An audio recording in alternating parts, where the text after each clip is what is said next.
بسم اللہ الرحمن الرحیم. السلام علیکم.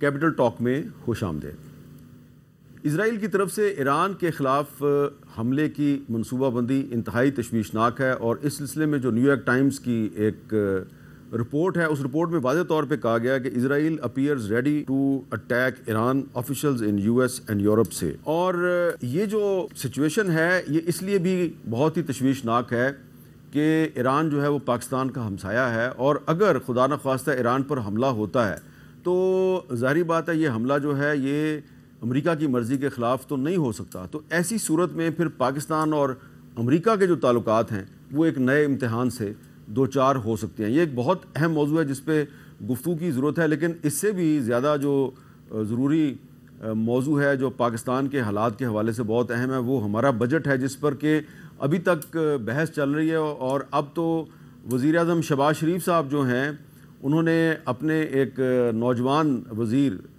برائے مملکت ریلوے کے جو ہیں بلال اظہر کیانی صاحب، ان کو خزانے کا اضافی چارج بھی دے دیا ہے. یہ کیوں دیا ہے یہ اس کی وجہ تو وزیر اعظم صاحب بھی بتا سکتے ہیں، لیکن جو بجٹ ہے اس بجٹ پر نہ صرف اپوزیشن اعتراض کر رہی ہے، عام لوگ اعتراض کر رہے ہیں، بلکہ اس میں کچھ ایسے اقدامات بھی کیے گئے ہیں کہ حکومت کی طرف سے بھی اعتراضات کیے گئے ہیں. تو اس پر ہم گفتگو کریں گے. ہمارے ساتھ موجود ہیں وزیر دفاع جناب خواجہ آصف صاحب. خواجہ صاحب بہت شکریہ. یہ ایران اور اسرائیل کا جو تنازع ہے اس پہ ہم بعد میں بات کریں گے. سب سے پہلے یہ بتائیں کہ یہ آپ نے کل کہا ہے کہ speaker, deputy speaker, chairman senate, deputy chairman senate کی تنخواہ میں اور مالی امراءات میں بے تحاشا اضافہ مالی فحاشی کے زمرے میں آتا ہے. عام آدمی کی زندگی کو ذہن میں رکھیں، ہماری تمام عزت و آبرو اس کی مرہون منت ہے. اس میں تو کوئی شک نہیں. لیکن یہ آپ نے اسپیکر اور چیئرمین سینٹ اور ان کے جو ڈپٹیز ہیں ان پہ مالی فحاشی کا الزام لگا دیا. اس کا کیا مطلب؟ مالی فحاشی کیا ہے؟ مانیٹری آبسینٹی. اچھا، انگریزی میں تاکہ دونوں لینگویجز والے سمجھنے والے سمجھ جائیں. میر صاحب اس کا کوئی فائنینشیل امپیکٹ جو ہے لمبا چوڑا تو نہیں پڑے گا، چند کروڑ روپے پڑ جائے گا، لیکن یہ ریفلیکٹ کرتا ہے کہ ہماری جو اشرافیہ جو ہے، حکمران اشرافیہ اور خصوصاً نیشنل اسمبلی کا جو امیج ہے اس کی کسٹوڈین جو ہے وہ ہمارے اسپیکر صاحب ہوتے ہیں. میں کوئی خدا نخواستہ کانوں کو آگ لگا کے کہتا ہوں، میرا کوئی پرسنل اس میں اٹیک کرنا نہیں. میں تو ایک اپنے ادارے کا جس نے مجھے عزت بخشی ہوئی ہے، میری کوئی اوقات نہیں ہے اس کے بغیر، اس کی جو ہے عزت آبرو کو پروٹیکٹ کرنے کی کوشش کر رہا ہوں. کہ ہمیں دیکھیں، ہماری ایک عرصہ دراز سے سیلریز فریز تھیں ایم این ایس کی.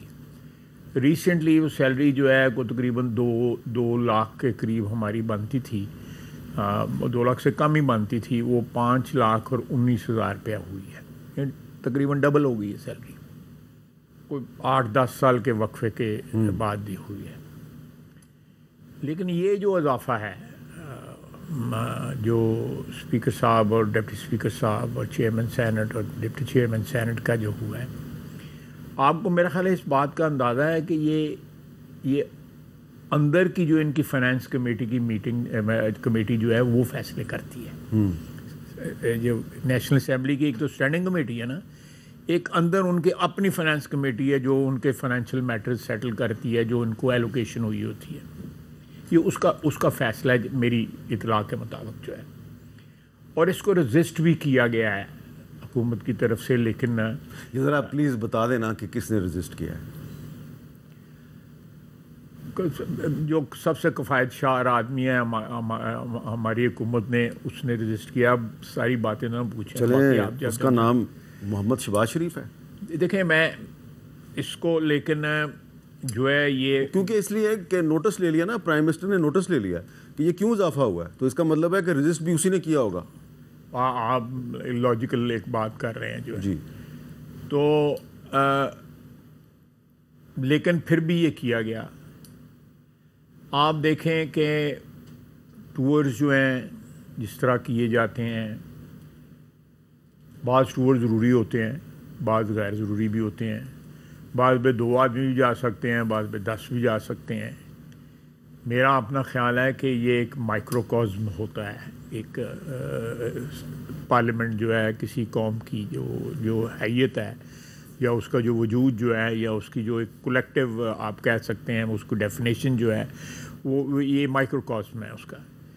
اگر اس میں بیٹھے ہوئے حضرات جو ہیں، میں یہ بار بار کہتا ہوں، یہ ڈالے جو ہیں، ڈالوں پہ پیچھے نقاب پوش جو ہے پولیس والے بیٹھے ہوئے ہوتے ہیں اور وہ اس طرح جا رہے ہوتے ہیں جیسے نیری آئی دی ہوئی ہے. تو یہ چیزیں آج اختیار اچھا، تو یہ جو سادگی اختیار کرنی چاہیے. اور یہ 21 لاکھ روپے والا جو ہے یہ غدر جو ہے، speaker, deputy speaker, chairman senate, deputy chairman senate کی تنخواہ میں اضافے کا فیصلہ بجٹ کا حصہ نہیں ہے. یہ انہوں نے یہ بجٹ میں اس کو منظوری ملے گی. دیکھیں یہ بیسیکلی ان کی اپنی جو کمیٹیز ہیں، finance committees of the house, یہ انہوں نے فیصلہ کیا. میں ذرا ڈفرینشیشن آپ کو بتانا چاہتا ہوں کہ یہ بجٹ میرا نہیں خیال فائنانس بل کا حصہ نہیں ہے. یہ میرا نہیں خیال کہ یہ بجٹ کا حصہ ہے. اچھا، تو لیکن فیکچوئل بات تو ہے.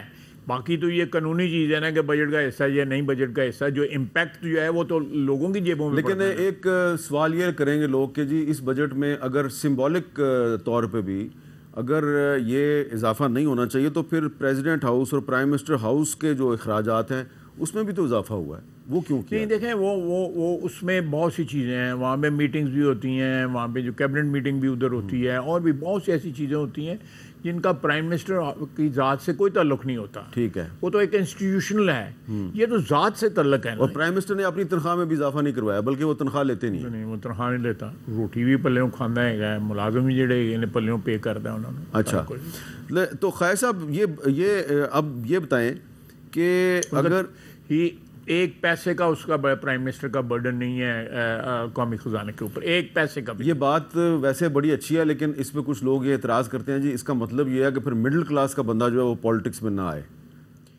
مڈل کلاس کا بندہ تو افورڈ نہیں کرتا کہ میں تنخواہ بھی نہیں لوں گا. جی دیکھیں نا، اس نے اس بات کو ایکنالج کیا ہوا ہے جس کی آپ بات کر رہے ہیں پرائم منسٹر کی. اس نے ایکنالج کیا ہوا ہے کہ میں افورڈ کر سکتا ہوں، اس لیے نہیں کروں گا.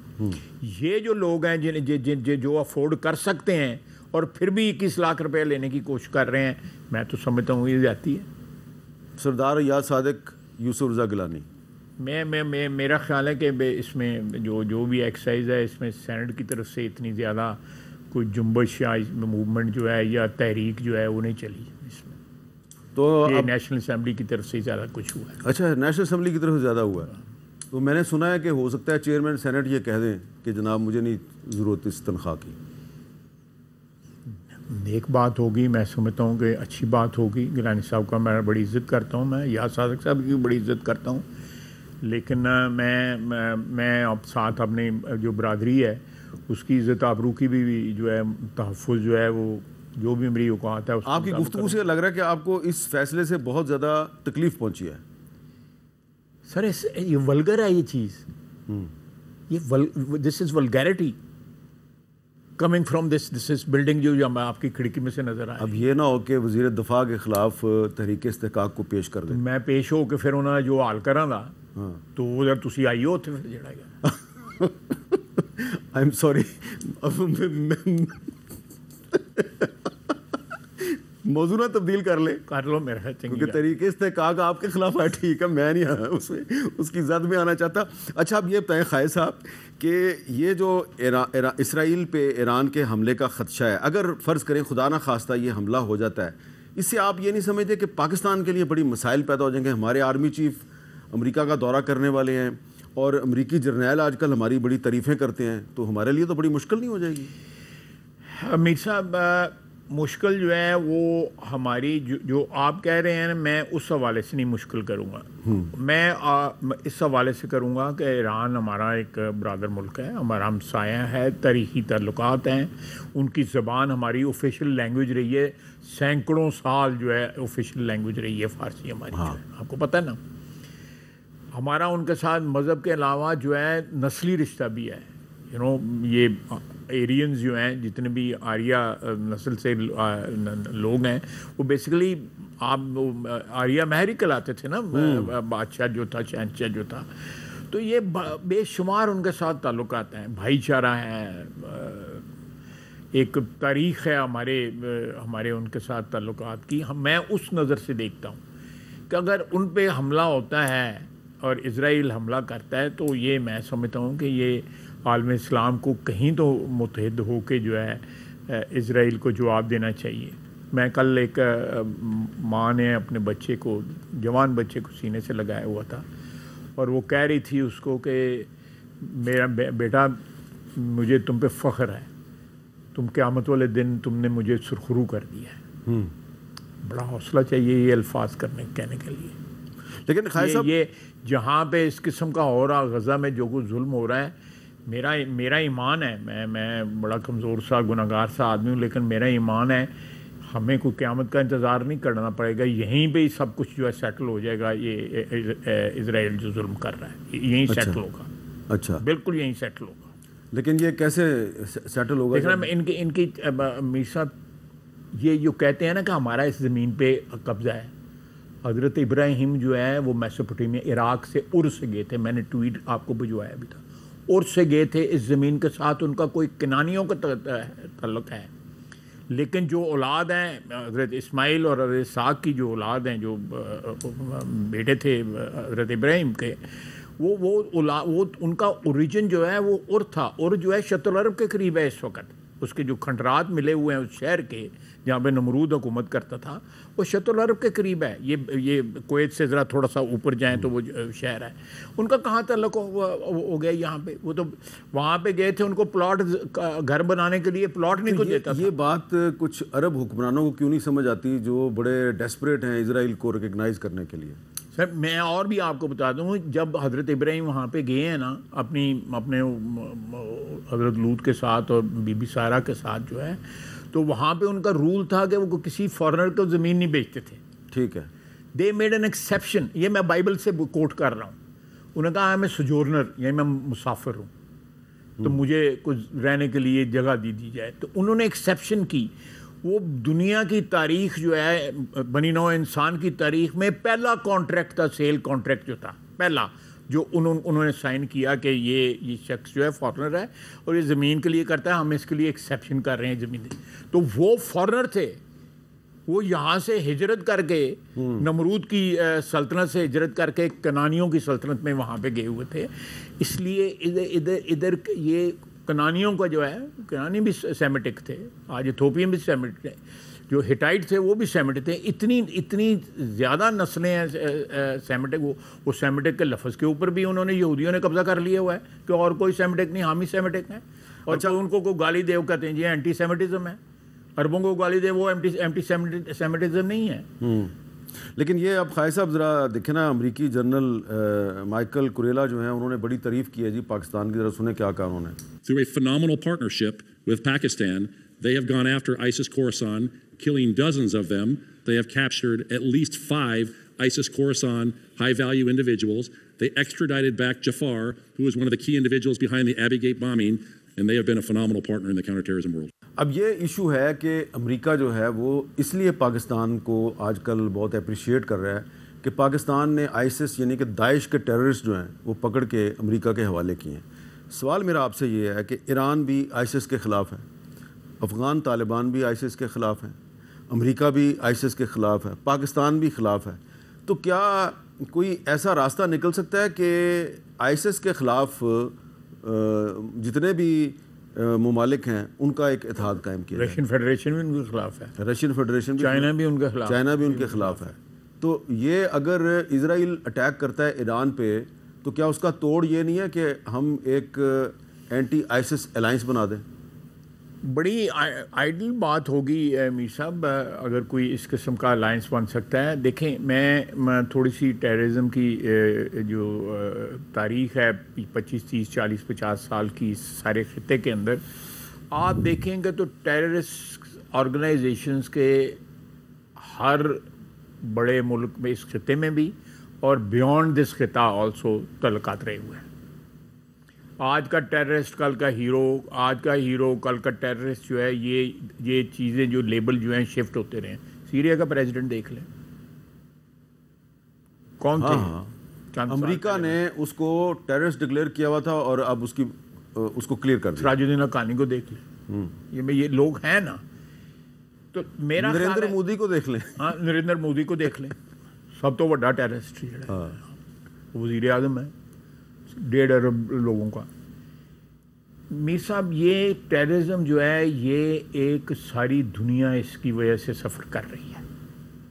کسی بھی حکومت کو دنیا میں جو ہے نا اس کو بیک نہیں کرنا چاہیے. جو آپ کی بات جو ہے ایک ورلڈ الائنس جو ہے یا UN کو استعمال کرنے کسی اور کو, ٹیررزم کے اوپر دنیا کا جو ہے نا ساری دنیا کا اتفاق ہونا چاہیے کہ یہ ایک لعنت ہے اور اس لعنت کو جو ہے نا وہ اس سے پاک ہونا چاہیے اور کوئی بھی ان کو فیڈ نہ کرے. یعنی ہیومن لائف لینا اور جس طرح بے دردی کے ساتھ جو ہے کبھی وہ اسلام کے نام پہ کر رہے ہوتے ہیں, کبھی کسی اور نام پہ کر رہے ہوتے ہیں, کبھی کسی اور نظریے یا ایڈیالوجی کے نام پہ کر رہے ہوتے ہیں, اس کے اوپر تو کم از کم ہمارے خطے میں تو ہونا چاہیے. جو آپ نے ملکوں کے نام لیے ہیں سارے کے سارے اسی خطے میں ہیں نا, ہمیں تو ہونا چاہیے. اگر ISIS کرتی ہے, لیکن جب وہ جو ہے کسی طاقت کے اوپر یا کسی ملک پہ یا کسی حکومت کے اوپر جو ہے ان کے ہاتھوں پہ ایمان لے آتے ہیں تو وہ ڈرائی کلین ہو جاتے ہیں.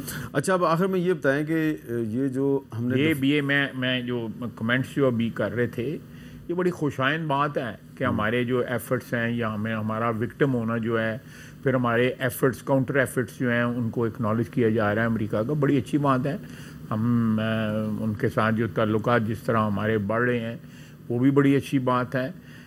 لیکن میرا خیال ہے کہ ٹیررزم کے خلاف جو ہے ایک اتحاد ضرور ہونا چاہیے. اس میں جو ہے نا کوئی ٹیررزم اس کو ڈیفائن ہونا چاہیے. میرے پاس وقت بہت کم ہے. آخر میں علی مین گنڈا پور صاحب نے کل ایک سٹیٹمنٹ دیا ہے, خواجہ آصف صاحب کو ذرا سنواتے ہیں. تحریک ہم شروع کر کے دوبارہ سڑکوں پہ آ کر آئینی طور پہ اپنا حق لیں گے. اس تحریک کے اندر آر یا پار ہوگا. اس دفعہ پلان میں نے بتانا بھی نہیں ہے, پلان بتائے بغیر ہم نے اپنے کارروائی کرنی ہے. اب میں اس پہاڑ سے آؤں, میں اس پہاڑ سے آؤں, میں کوئی خندق کھودوں, میں کوئی سرنگ کھودوں تاکہ ان کو پتہ ہی نہ ہو میں کہاں سے آ رہا ہوں. تو پھر ریپیٹ کر رہا ہوں, چلا دینا. اس دفعہ ہم ہتھیار لے کے آئیں گے. میرے مذہب نے اجازت دی ہے کہ میں اپنا ڈیفینس کروں گا. میرے پیسوں پہ خریدی ہوئی گولی اگر میرے سینے میں ماری جائے گی تو پھر جو میں اپنے پیسوں سے گولی خریدتا ہوں میں حق رکھتا ہوں کہ ایسے بندے کو میں بھی گولی سینے میں ماروں. یعنی کہ میں بھی گولی چلاؤں گا. یہ علی مین گنڈا پور صاحب نے اعلان کیا ہے کہ ہم اب ہتھیار لے کے آئیں گے اور گولیاں بھی چلائیں گے. خواجہ آصف صاحب, اس کا کیا میسج دیا ہے علی مین گنڈا پور صاحب نے؟ میر صاحب, چند دن پہلے ایک میٹنگ ہوئی تھی پرائم منسٹر کی اس میں سربراہی میں. اس میں 4 چیف منسٹر تھے. آزاد کشمیر کے بھی 5واں اور 6ٹھا GB کے بھی وہاں پہ جو تھے چیف منسٹر تھے. اس میں آن ریکارڈ بات ہوئی کہ جو گفتگو علی امین گنڈا پور نے جتنی کنسٹرکٹیو گفتگو, ایک قومی اس کا ایک رنگ تھا اس گفتگو کا, اتحاد کا ایک رنگ تھا اس گفتگو کا جو انہوں نے کی ہے. آن ریکارڈ کہا گیا کہ باقی چیف منسٹروں نے اس طرح کی گفتگو نہیں کی جس طرح کی انہوں نے گفتگو کی ہے. میں I would like to believe that Gandapur, not this گنڈا پور. اچھا, یہ عجیب آپ ہمیں مخمصے میں ڈال دیتے ہیں کہ گنڈا پور کی اس بات پہ یقین کرو جو وہ بند کمرے میں کہتا ہے, اس بات پہ یقین نہ کرو جو وہ پبلک کے سامنے بات کہتا ہے. اس کا مطلب ہے وہ پبلک کو, میں سمجھ گیا, تو سینسر کر دیو لفظ جڑا ہے تھوڑے زبان ہی تانڈے آیا ہے, دھوکہ دے رہا ہے. نہیں میں نہیں, لیکن I would like to know and believe the Gandapur who was there in that meeting and the way he talked about national issues. اس سے آگے اب میں آپ سے کوئی سوال کرتا ہی نہیں. مجھے لگتا یہ ہے کہ آپ کمرہ بند, میرے سارے نال بند کمرے کی میٹنگ میں جو گنڈا پور آپ کے سامنے جو گفتگو کرتے ہیں اس کی وجہ سے آپ ان کے فین بن چکے ہیں. ٹیبل فین ہی رہنے والی سیلنگ فین. بہت بہت شکریہ. خواجہ آصف صاحب سے ہماری گفتگو آپ نے سنی.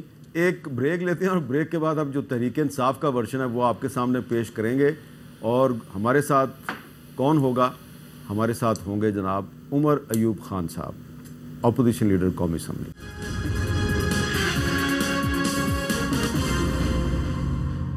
کیپٹل ٹاک میں خوش آمدید. اور اب ہمارے ساتھ موجود ہیں قومی اسمبلی میں اپوزیشن لیڈر عمر ایوب خان صاحب. آج فنانس کی جو اسٹینڈنگ کمیٹی ہے اس کی میٹنگ تھی اور اس میں وزیر خزانہ اورنگزیب صاحب بھی موجود تھے اور عمر ایوب صاحب بھی موجود تھے، اور وہاں پہ عمر ایوب صاحب نے بجٹ میں پیش کیے جانے والے کچھ اعداد و شمار جو ہیں اس پر سوالات اٹھائے ہیں وزیر خزانہ صاحب سے. انہوں نے بہت سے سوالات کیے، کیا ان کو جو جوابات دیے گئے ان سے وہ مطمئن ہیں؟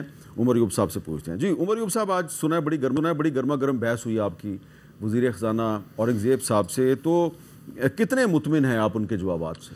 بسم اللہ الرحمن الرحیم. میر صاحب بہت شکریہ، آلویز این آنر کہ آپ کے پروگرام میں آتا ہوں، اور 2002 سے آپ سے یہ رشتہ شروع ہوا ہے. وہ بھی دن یاد ہے جب پہلے دن میں آپ کے پاس آیا تھا کیپٹل ٹاک پہ.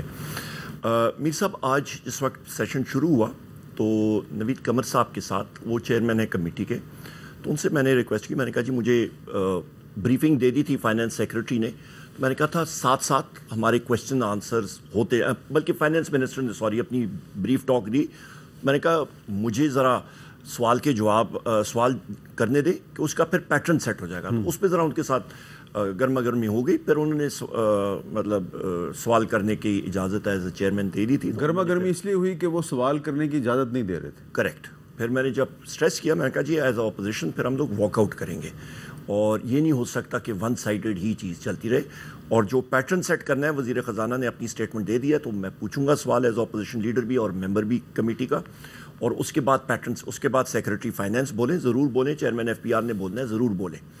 تو وہاں پہ پھر ان سے میں نے پوچھا فائنانس منسٹر سے، میں نے کہا جی آپ نے اپنی بجٹ سپیچ میں کہا تھا کہ حکومت کمپیٹیٹیونس اور ایفیشنسی کے اوپر بات کر رہی ہے، تو یہ مجھے بتا دیں کہ آپ کے پاس وہ میٹرکس، وہ پیمانہ کیا ہے جس کے ساتھ آپ یہ دو چیزیں ناپیں گے. ابھی تک ان کا سوال کا جواب نہیں آیا.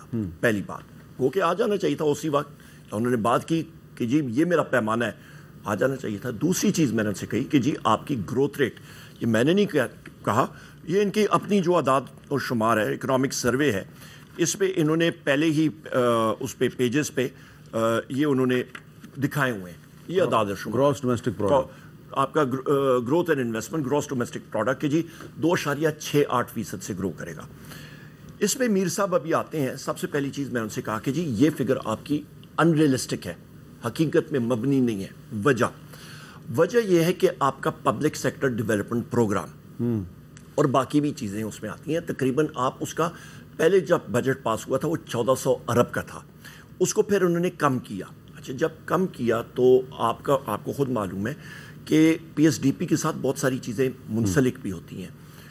تقریباً 3 سمائیوں تک ایگزیکٹ تقریباً 426 ارب روپے یہ خرچ کر چکے تھے، اور 9 مہینے، اور اس پہ سے تقریباً 31-32% یہ بنتا تھا. تو ابھی اچانک جب میں نے ان سے سوال پوچھا، میں نے کہا جی یہ چوتھی سمائی میں آپ ازیوم کر رہے ہیں کہ ہم لوگ پبلک سیکٹر ڈیولپمنٹ پروگرام کا 80-85% تک آ جائیں گے، تو وہ کون سا آپ کا اسٹیرائڈ کا بوسٹر شاٹ ہے جو آپ نے انجیکٹ کی ہے کہ جی وہ جس کے ساتھ یہ گروتھ فگر آ جائے گی؟ یہ مطلب حقیقت پہ مبنی نہیں ہے. اور پچھلے 2 سال متواتر جب بجٹ کا کیا جواب تھا؟ کوئی جواب نہیں کہ جی ہوا ہے، یہ ہے، وہ ہے، ہنسنے لگ گئے لوگ. تو مطلب یہ کوئی ان کے پاس تسلی بخش جواب نہیں تھا.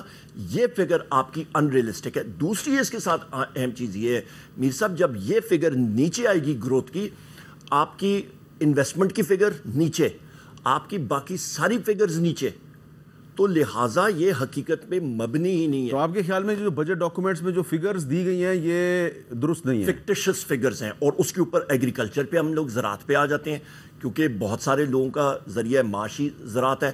اس پہ انہوں نے دکھایا کہ زراعت جو ہے وہ 0.56% سے بڑی ہے. ابھی میں آپ کو یہ دکھا دیتا ہوں یہ فگر. زراعت میں جتنی میجر کراپس ہیں وہ تو ساری آپ کی زیرو. گنا، آپ کا شوگر کین، آپ کی کپاس، آپ کی ویٹ، آپ کی میز، ساری جو چیز بڑی ہے. اچھا مزے کی بات، جو چیز انہوں نے دکھایا ہے کہ جی جو چیز بڑی ہے اس پہ مال مویشی، لائف سٹاک، مال مویشی میں آپ کہہ دیں جی کہ کیٹل ہو گیا، بفلوز ہو گئے، گاؤ بھینسے، جس کو عام فہم زبان میں کھوتے بہت بڑے ہیں، کھوتے بڑے، ڈنگر کہتے ہیں جس کو. اچھا وہ بڑے 36 لاکھ ان کی تعداد اضافہ ہوا ہے ڈنگروں کی یا مال مویشی کی تعداد میں. اچھا پھر اس پہ کھوتوں کی تعداد میں آپ کا 1 لاکھ کھوتا بڑا ہے. اچھا مزے کی بات یہ کہ آپ کا خچروں کی تعداد پچھلے 3 سال میں ایک خچر نہیں بڑھا. According to the budget documents. According to this document. اچھا یہ ویسے بتا دوں ہمارے جو ناظرین ہیں کہ خچر اور کھوتا جو دو مختلف چیزیں ہیں, گدھا اور خچر دو مختلف چیزیں ہیں.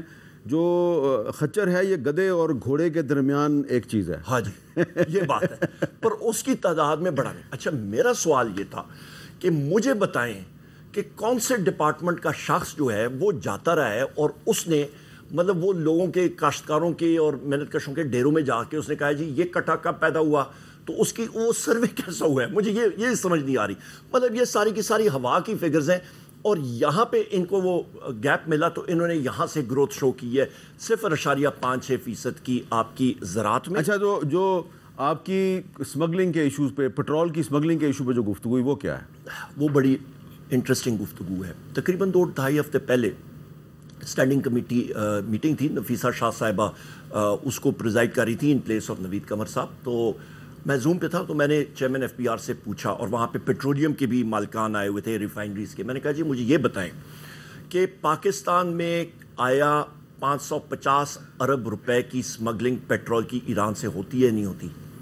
550 ارب روپے کی اسمگلنگ ایران سے پیٹرول کی 550 ارب روپے 550 ارب روپے کی. اور چیئرمین ایف پی آر نے کہا کہ جی جو عمر ایوب صاحب بات کر رہی ہیں وہ اسی فگر کے لگ بھگ بالکل درست ہے. نمبر 1. نمبر 2 میرا دوسرا سوال تھا کہ جی آیا آپ بتا سکتے ہیں کہ اس پہ پیٹرولیم ڈیولپمنٹ لیوی, پیٹرولیم پہ سیلز ٹیکس نہیں ہوتا, اس پہ حکومت لگاتی ہے پیٹرولیم ڈیولپمنٹ لیوی. میں نے کہا وہ ٹیکس جو ہے جب یہ اسمگل ہو کے آتا ہے وہ تو آپ کے ہاتھ سے نہیں ہوتا, تو اس کی کیا مقدار ہے؟ انہوں نے کہا جی کیلکولیٹ کریں گے. میں نے کہا اچھا. میں نے کہا یہ لیٹر میں کتنا ہوتا ہے؟ انہوں نے کہا جی کیلکولیٹ کریں گے. میر صاحب میں مذاق نہیں کر رہا, مجھے 1 منٹ لگا تھا کیلکولیٹر پہ کیلکولیٹ کرنے کے لیے. وہ فگرز میں آپ کو بتاتا ہوں. آپ کا جو پیٹرول کی پرائس جو بنتی ہے 253 روپے, تقریباً 253-54 روپے فی لیٹر اس وقت جو جا رہی ہے, اس پہ پی ڈی ایل اس وقت تقریباً 80 روپے کے لگ بھگ ہے پر لیٹر. اس کا تقریباً 550 ارب روپے جو اسمگل ہوتا ہے, اس کا لیٹر آپ نکالیں تو یہ تقریباً 2.17 ارب لیٹر بنتا ہے. کتنا؟ 2.17 ارب لیٹر. اچھا 2.17 ارب لیٹر کو لفٹ کرنے کے لیے, اس کو ٹرانسپورٹ کرنے کے لیے ایران سے پاکستان میں, صرف پاکستان نہیں, پاکستان کے چاروں کونوں میں گلگت بلتستان تک یہ جاتا ہے, اور تقریباً کوٹھڑی سے لے کے آپ کے تھاکوٹ تک آپ کے 26 پل آتے ہیں جی. ان کو لفٹ کرنے کے لیے آپ کو ایگزیکٹ میں ایک 18 ویلر جو ٹینکر ہوتا ہے اس میں تقریباً 30,000 سے 50,000 لیٹر آتا ہے. میں نے اوسطاً 30,000 پکڑا. وہ کیلکولیشن میں نے کی, اس کے لیے لگتے ہیں 72,283 18 ویلر ٹرک. مجھے بتائیں میر صاحب, اور میں نے یہ چیئرمین ایف پی آر سے پوچھا, میں نے کہا جی یہاں پہ جو لوگ تعینات ہیں اور آپ کے کسٹمز انٹیلیجنس والے ہیں, کوئی یہ 18 ویلر ٹرک, یہ چنچی رکشہ یا کہ کوئی چھوٹا موٹر سائیکل پھٹ پٹی تو نہیں ہے کہ جدھر مرضی آپ اس کو ریت میں ڈال دیں تو پہاڑوں میں یہ نکل جائے. ویسے میں آپ کو بھی پتا ہوگا, لیکن بلوچستان میں جو اسمگلنگ ہوتی ہے پیٹرول کی, وہ چھوٹی سزوکی گاڑیوں پہ بھی ہوتی ہے, ایون موٹر سائیکلوں پہ بھی ہوتی ہے, بڑے بڑے ڈرموں میں. لیکن زیادہ پیٹرول جو ہے وہ یہ بڑے 18 ویلر جو ٹرک ہے انہی میں ہوتا ہے. تو وہاں پہ میر صاحب میں نے ان سے یہ بھی کہا, میں نے کہا جی یہ مخصوص رستے ہوتے ہیں آپ کے گھروں میں سے, ادھر 18 ویلر ٹرک کون سے ریت کے ٹیلے میں یہ ایک بنیادی وجہ ہے نا بلوچستان کا جو ایشو ہے, یہ جو اسمگلنگ ہے اس کا ایک حصہ ہے. اچھا یہاں پہ ابھی میر صاحب میں نے ان سے پوچھا, میں نے کہا جی مخصوص رستے نا پکے روڈ پہ جائیں گے, میٹل روڈ پہ جائیں گے. میں کہا وہاں پہ میں امریکہ میں جس وقت فلائنگ کرتا تھا تو وہاں پہ ہمارے پائلٹس کے نقشوں پہ ایک ہوتا تھا جی بلون, وہاں پہ وہ لگاتے ہیں, ٹیتھرڈ بلون ہوتا ہے خاص کر فلوریڈا اور ان جگہوں میں, اور اس پہ کیمرے لگے ہوتے ہیں, وہ بھی کوکین سمگلنگ اور سمگلرز کے لیے ہوتا ہے. میں نے کہا جی سمپل ٹیکنالوجی ہے, کوئی جدید ترین ٹیکنالوجی, آج سے 30 سال پہلے کی میں بات کر رہا ہوں, وہ آپ اڑا دیں اس کے ساتھ, تو آپ کے پاس انفرا ریڈ کیمراز اور تھرمل امیجنگ کے کیمراز ہیں, لائیو فیڈ دیں گے, پکڑ لیں ساروں کو. پر نہیں, سگریٹ کی ڈبی کے اوپر ٹریک اینڈ ٹریس کریں گے, پر 30,000 لیٹر کا 18 ویلر ٹینکر وہ آنکھوں سے اوجھل. تو اس کا مطلب یہ ہے کہ جو ایران سے پیٹرول کی اسمگلنگ ہو رہی ہے, جن بڑے بڑے ٹرالوں پہ اور ٹرکوں پہ ہو رہی ہے, وہ مختلف چیک پوسٹوں سے گزر کے آتے ہیں اور ہر چیک پوسٹ پہ وہ پیسے دیتے ہیں. جی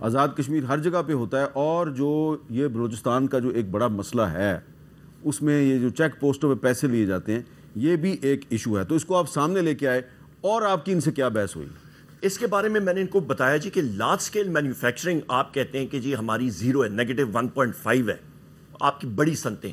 تو میں نے کہا جی مجھے یہ سائنس سمجھا دیں کہ آپ کی لارج سکیل مینوفیکچرنگ, بڑی صنعتیں جو ہیں وہ سکڑ گئی ہیں, تو آپ کی چھوٹی صنعت کدھر سے چل سکتی ہے؟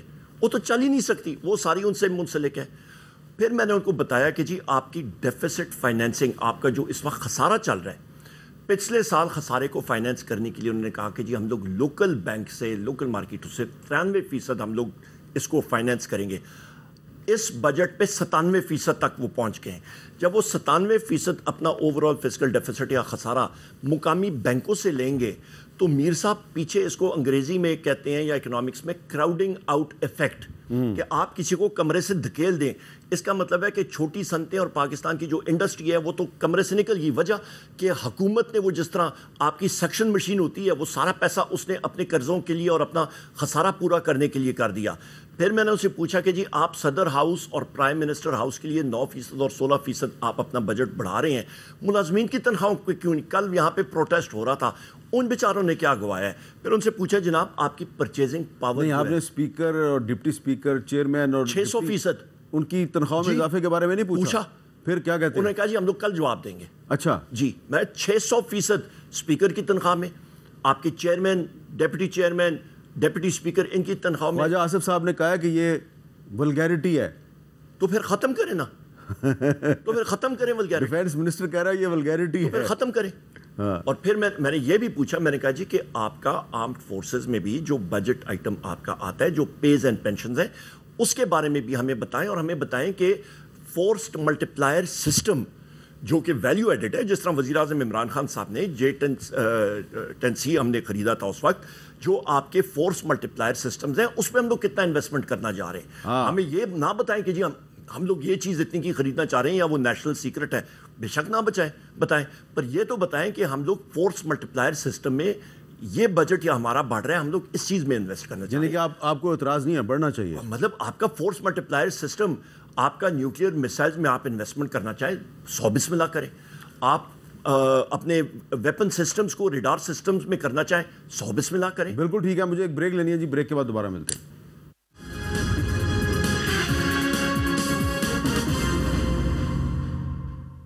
کیپٹل ٹاک میں دوبارہ خوش آمدید. جی عمر ایوب صاحب, اب ذرا تھوڑا سا یہ بھی بتائیں کہ خیبر پختونخوا کے چیف منسٹر علی مین گڈا پور صاحب جو ہیں, انہوں نے کہا جی ہم احتجاج کریں گے, ہتھیار بھی لے کے آئیں گے.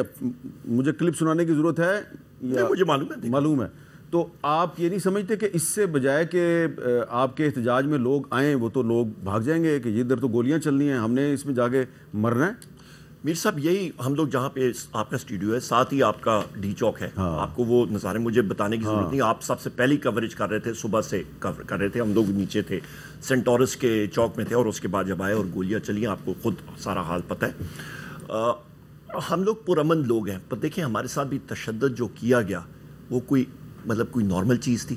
جس طرح کوئی تیتر یا بٹیرے پہ فائرنگ کرتا ہے, انسانوں پہ فائرنگ ہوئی. میں کل ایک مطلب میرے پاس وہ ساری ڈیٹیلز ہیں, میں پیش بھی کروں گا نیشنل اسمبلی میں. ٹھیک ہے. اچھا, یہاں پہ جو بات کی گئی ہے, علی امین خان صاحب وزیر اعلیٰ ہیں خیبر پختونخوا کے, ڈیفنس کرنا ہر ایک آدمی کا حق ہوتا ہے. ہم لوگ کسی پہ گولی چلانے والے نہیں ہیں, اور اس پروٹیسٹ پہ ہمارا جو وزیر اعظم عمران خان صاحب نے کہا ہے, اسلام آباد کی طرف ہم لوگ آئیں گے نہیں, کیونکہ یہ ان کو ایک موقع ملتا ہے کہ ہم پہ فائرنگ کریں. اچھا, آپ اسلام آباد کی طرف نہیں آئیں گے؟ ہم لوگ اسلام آباد کی طرف ہیں, وہ انہوں نے کلیئر کہا ہے اسلام آباد کی طرف اس وقت نہیں آنا, ہم لوگ پورے پاکستان میں انشاءاللہ اپنے پروٹیسٹ کریں گے. اچھا, اور یہ بتائیں کہ یہ جو اگلے کچھ دنوں میں امریکہ میں واشنگٹن میں پاکستان امبیسی کے باہر ایک احتجاج ہو رہا ہے, تحریک انصاف اس احتجاج میں شامل ہے؟ وہاں پہ جی اوورسیز پاکستانی ہیں, وہ خود وہ ان سے نہ میرا کانٹیکٹ نہ پی ٹی آئی کا کانٹیکٹ, وہ کرنا وہاں پہ آپ کو پتہ ہے امریکہ میں پاکستانی امریکنز ہیں, وہ خود یا کرنا چاہیں کریں ضرور. اچھا, اب یہ بتائیں کہ یہ خبریں ہیں, آپ نے دیکھا ہوگا, یہ نیو یارک ٹائمز کی بھی خبر ہے کہ Israel appears ready to attack Iran, officials in US and Europe سے کیا آپ کے خیال میں یہ بہت سیریس ایشو نہیں ہے کہ اگر خدا نخواستہ ایران پہ اسرائیل حملہ کرتا ہے تو پاکستان ایک بہت امتحان سے دو چار ہو جائے گا، کیونکہ ایران پر حملہ امریکہ کی مرضی کے بغیر نہیں ہوگا، تو پاکستان کو کیا کرنا چاہیے؟ دیکھیے، ایران پہ حملہ کرنا اس خطے میں بہت زیادہ انسٹیبلٹی کریٹ کرے گا. یہ کوئی چھوٹا موٹا نہیں ہے اور اس سے جنگ پھیل بھی سکتی ہے. نمبر ایک، ہمیں سفارتی پورا عمل کرنا چاہیے کہ یہ نہ ہو، کیونکہ اس کے فال آؤٹ افیکٹس بہت ہوتے ہیں. آپ میرے مرحوم والد صاحب کے ساتھ آپ نے ان کے بہت زیادہ انٹرویوز کیے، پتہ نہیں انہوں نے کبھی آپ کو بتایا، وہ پروگرام میں نے نہیں دیکھا، اور آپ کو ایک چیز آپ کے پروگرام میں بتاتا ہوں. جب 28 مئی تھا، 27 مئی کی رات 10 بجے اس وقت میرے ماموں جنرل علی کولی صاحب، وہ غالباً سی جی ایس تھے، مجھے یاد آ رہا ہے، میرا خیال ہے سی جی ایس تھا، سی جی ایس تھے اس وقت. ان کا فون آیا تقریباً 9:45 بجے، اور میرے والد صاحب کا پوچھا. میں نے کہا جی ابھی آرام کرنے کے لیے اندر گئے، صبح ایٹمی دھماکے ہونے تھے. انہوں نے کہا جی ان کو جگاؤ، اور پتہ چلا کہ ہماری انٹیلیجنس نے کہ ہندوستان کے جہاز اسرائیل کے جہاز ہندوستان آئے ہوئے ہیں، اور دونوں نے مل کے چغائی پہ اور پاکستان کی ایٹمی تنصیبات پہ حملہ. یہ بات گوہر ایوب خان صاحب نے ہمارے پروگرام میں بھی بتائی، اور پھر انہوں نے اپنی کتاب میں بھی لکھی. آپ کو آپ کے پروگرام میں انہوں نے بتائی، وہ پروگرام میں نے دیکھا نہیں تو اس لیے میں ریپیٹ کر رہا ہوں.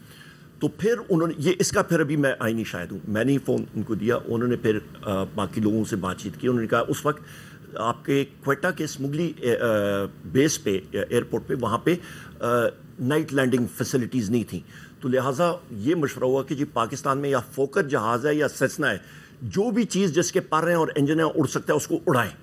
اور اس سارے ایریا میں انہوں نے ایئر ٹریفک مطلب کریٹ کی، اور پورا، اور پھر انہوں نے اسرائیل کا جو پرماننٹ ریپرزینٹیٹیو ہے یونائٹڈ نیشنز کو، اس کو انہوں نے میسج بھجوایا تھا کہ اسرائیل نے اس طرح کی ہمت یا کوئی واردات کی تو پاکستان پھر حق بجانب ہوگا کہ وہ اٹیک کرے اسرائیل پہ.